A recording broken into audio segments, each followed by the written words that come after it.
Hello friends, welcome to my channel Sunita Wankhede ब्लॉगमध्ये तुमचे स्वागत आहे. फ्रेंड, कसे आहात तुम्ही? ठीक असाल? ठीक कचरा. आता 11:30 वाजले आहे. प्रांजू आणि स्वप्नील रुहीला घ्यायला गेले आहेत, कारण माझ्याकडून थोडंफार पण चालणं नाही होऊन राहिलं आहे. पायाच्याने खूप त्रास होऊन राहिला आहे. पायाचा कमरेपासून पाय एकदम कमजोर झालेले आहेत. ऑपरेशनपासून काय औषधी पण चालू आहे, तरी काही आराम नाही पडून राहिला.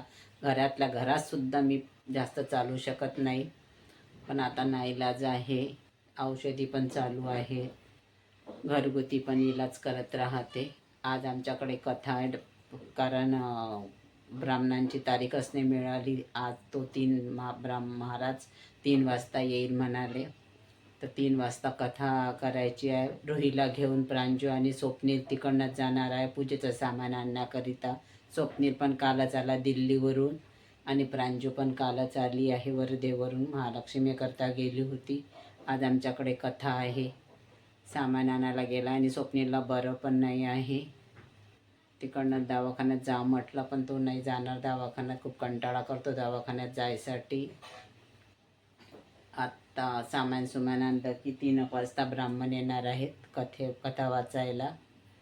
चला मग, कथेची तयारी होऊन राहिली आहे. आता महाराजजी 3 वाजता येतो बोलले. 2:45 वाजलेले आहेत. सामान सगळं काढून ठेवलेलं आहे.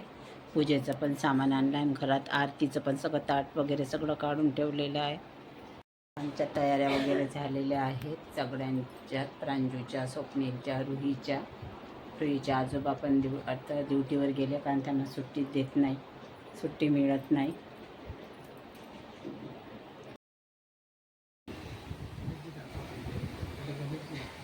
दाखवलं का नाही? रोजच दाखवत.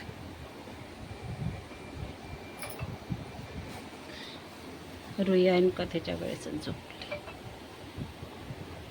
आरती के सामान ला के रखना बोलना। आओ। हाँ हाँ हाँ। आमच्याकडची पूजा आटोपली आता कथेची. महाराज गेले आहेत कथा करून. रुही आज कथेच्या आधी झोपून गेली, कारण सकाळीच उठते, रात्री पण लेट झोपते, त्यामुळं आता झोपून गेली आहे. बघा, कथा झाली आहे.